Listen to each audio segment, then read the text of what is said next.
guys, Van Hammer. Today's video is going to be making fur. So stay tuned for that. And like I say, we'll be working with Super Sculpting instead of green stuff because, you know, I don't need a piece of fur right now. So I'm going to show you green stuff first, or Super Sculpting, and going to work. It forms pretty much the same as green stuff. So the same technique is used on both, and you'd be good to go. Also wanted to say that probably doing a live stream with Engineer Jeff again this week, which is usually on Wednesday, which is a couple days from now, and usually start between 7 and 8 o'clock. Keep an eye on Jeff's site. There'll be a link down below for Jeff, and we'll go live from his stream, from his page. If I get a link, I'll post it on the Facebook page to it beforehand, and just keep an eye on my Facebook page. You know when we go live, and or just if you're not subscribed to Jeff, go ahead and subscribe to Jeff. Engineer Jeff, pretty good old boy, and we do live streams together. Stop by, leave us a question, or just visit and chat with us. We just sit around and talk and have a good old time. So stop in and give us a watch. Also, just a quick reminder, I still have a Patreon page. You want to help donate to the cause, keep these videos rolling, drop by and drop a pledge. There'll be a link to it too in the description. And stay tuned. Here comes some sculpting. Thanks for watching, guys, and we'll talk to you later. Don't forget, check out Jeff and check out the Patreon page if you got a little extra. Thanks, guys.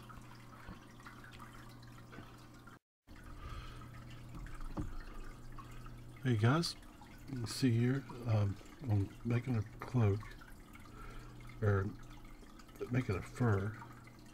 This would work whether you're looking, down on a miniature and forming it in, or doing it onto a cloak. What I'm basically doing is taking and scribing little lines into what could be green stuff. This here happens to be Super Sculpting. That way I'm not wasting my green stuff for a tip. But same general principle will apply, whether it's green stuff or Super Sculpting, because they're both generally the same in molding and holding detail. Just that the Super Sculpting isn't permanent until I bake it.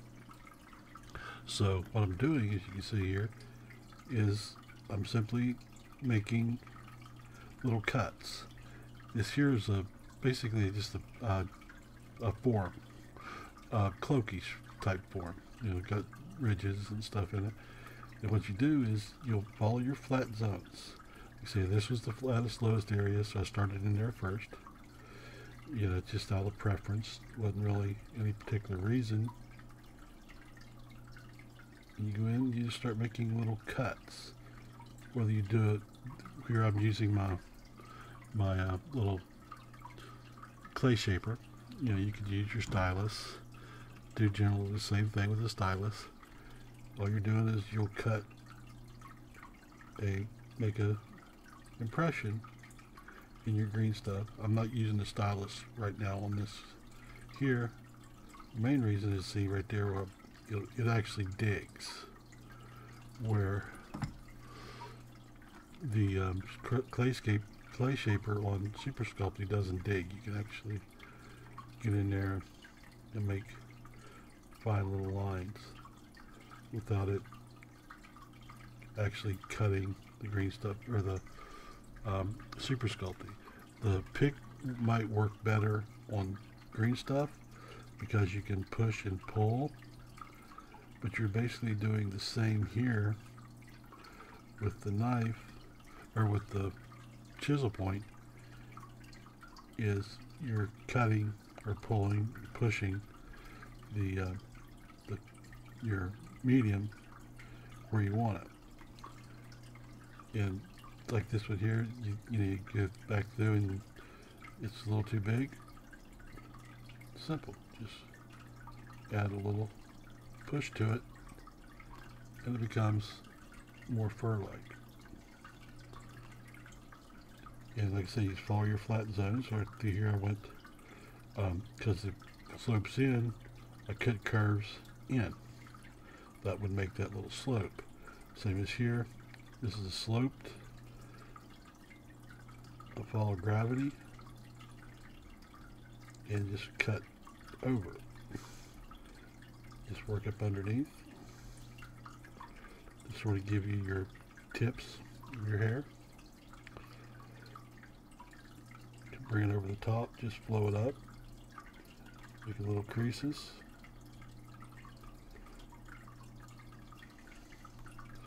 Like that.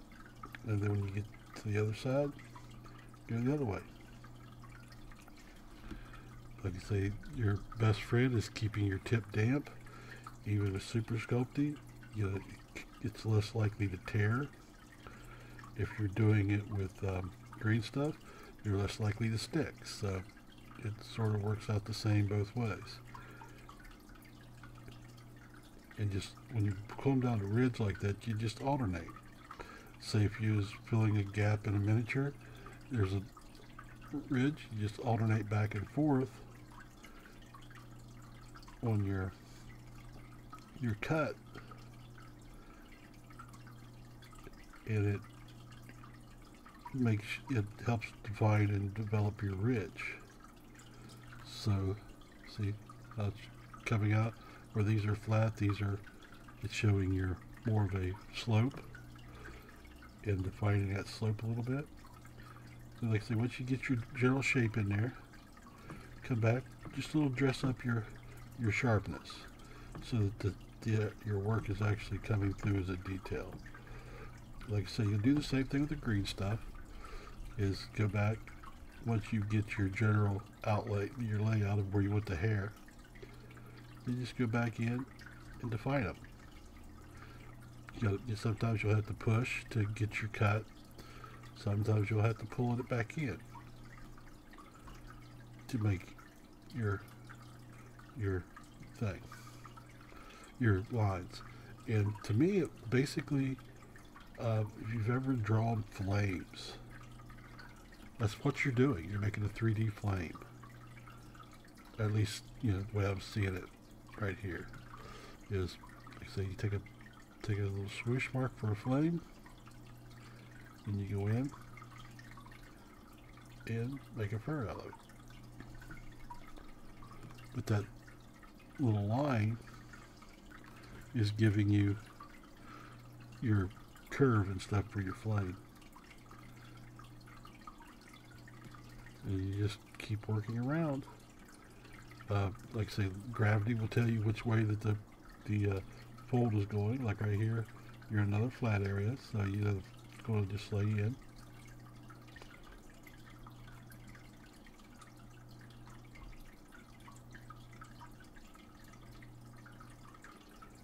Just go through, just give you little cuts. It's just normal little cut, follow it around, go ahead and define your tips so that they get a little bit swirl to them. Go through, chisel it out a little bit. Like I say, if you're using a stylus, make sure you're wet. Go in, poke it in, cut it out.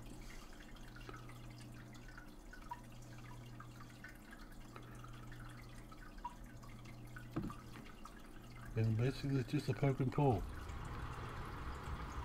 I'm sorry guys if that furnace kicks in over my voice. We got our first snowfall here in West Virginia today.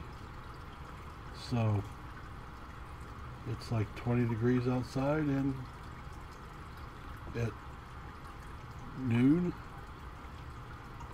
And that's going to be about our high for today. So Furnace is getting its first winter workout. So let's say it might drown out. Like I say, with the point, you just go in, you start picking out the details. Using a stylus, you just go in, poke and pull,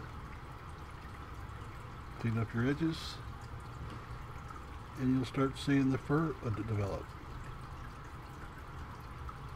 And you'll just, like I say, follow what you've got. If you've got contours in your figure you're trying to put it down on, follow those natural figures or natural contours.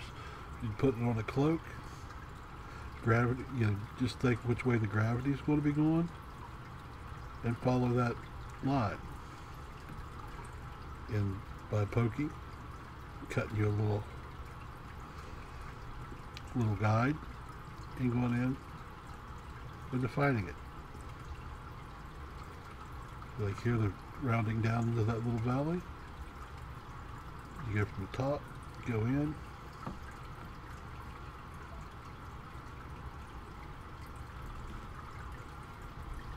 So make sure you're damp and tight.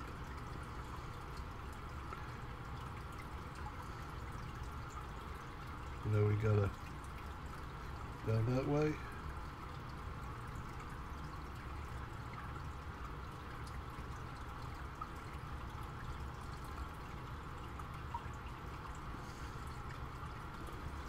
And you'll start seeing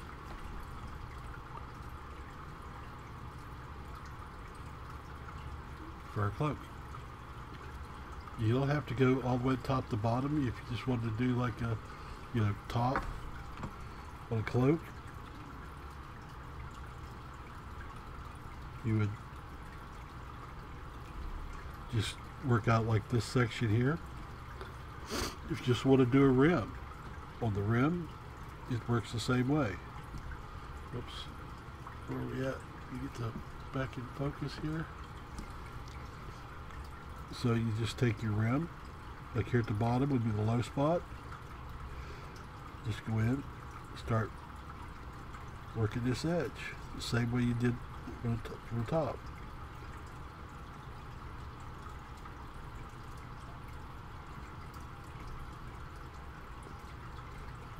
But when you get to the edge, feather it out like that. Wait a second, I knocked you, didn't I? Sorry. When you get to the edge on it, you'll just cut out and let it flare at the edges.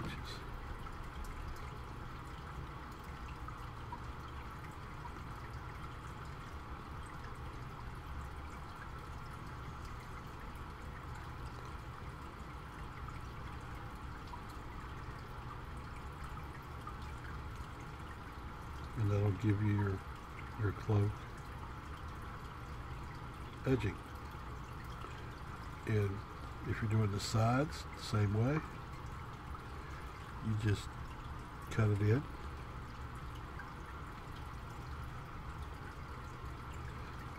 Where you've got like a thick one like that you don't really want, all you gotta do is cut it in half.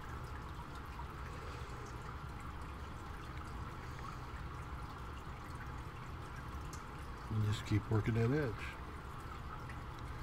And see how I'm pushing it down? All you have to do once it goes down like that, and it's not where you want it, say you're using a free-handed cloak and not like a plastic one, all you have to do to raise it back out is go through, curl it back out. But if you've got a solid plastic one or whatever from a miniature, you don't have to worry about that. All you have to do is go to the edge, cut it out, fray it. Like so you'll push and pull until you get the little like fur pieces sticking out. And then all you got to do is like that. And you just get the little fur edges. Doing fur is relatively time consuming,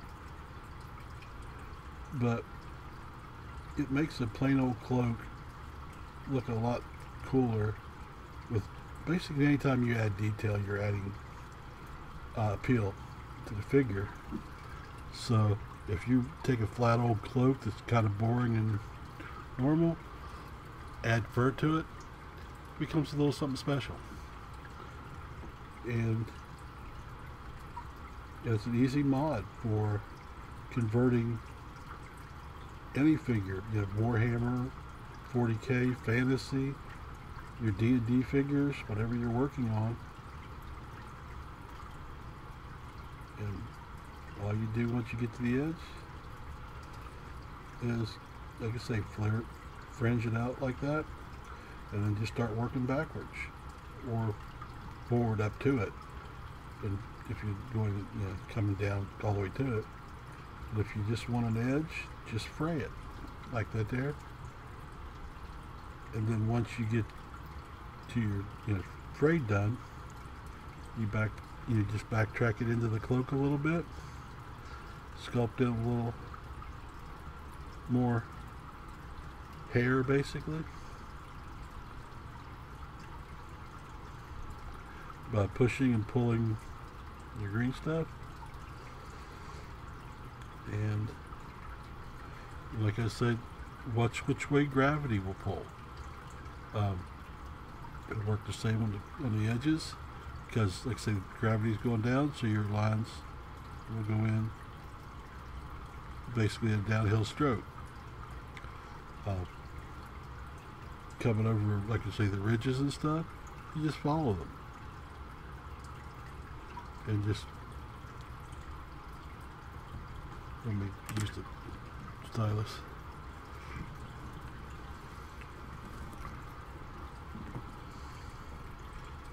So you just start cutting in your areas.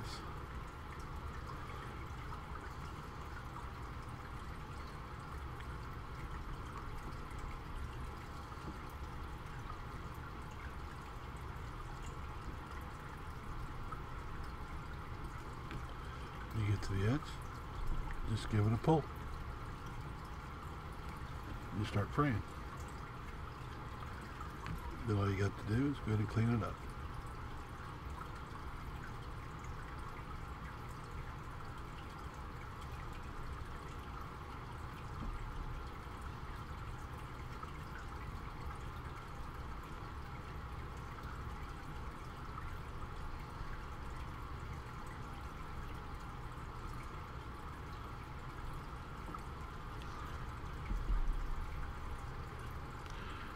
And the same down here. It's like I say, it's a little tedious and time consuming, but the results will pan out in the end. There you go. A quick little tutorial on how Van Hammer would sculpt a fur or a fur cloak. Like I say, you don't have to do it on a cloak. If you wanted to, say you got a gap or something, you wanted to fill a gap, take your green stuff, go into the gap, follow the contours of where the figure should be, and it'll fill a gap for you and give you more detail, and just generally make a more interesting figure. You do the same thing, like where the arms go into a figure and there's a little gap. All you got to do is take that gap, fill it with a little bit of green stuff, add a little bit of swirl to it, and you'll start seeing this little fur comes up. And gap will disappear and actually become something that's a little bit more visible and worth seeing.